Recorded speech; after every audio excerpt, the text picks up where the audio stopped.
May bagong video na naman si Mr. Photographer. Saglit lang to sinabi niya. Ano sinabi niya dito, guys? Panoorin niyo. Very handsome. Say hello to your fans. Magandang umaga. A lot of viewers. Thank you. I'm watching over Chelsea. Joke lang. Kinikilig naman ako. Pero talagang iba yung kilig. Parang nakakaramdam ako ng kilig sa kanilang dalawa. Very handsome. Oh, di ba? Sinabi niya, I'm watching over Chelsea! Hello! Ano na nangyari na? Parang mag-double panalo lahat si Chelsea manalo. Baka manalo pa siya ng Miss Universe tapos nakuha pa niya attention ni Mr. Photographer.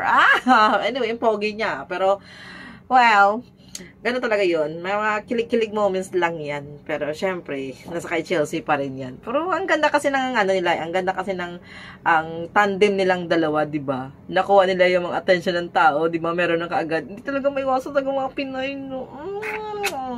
Basta pag Pinay talaga, alam niyo naman yan, mga Pinay ay fentang-fenta sa mga afam. Ganun. Ang cute nga, no? Yun lang for today's video. Babush!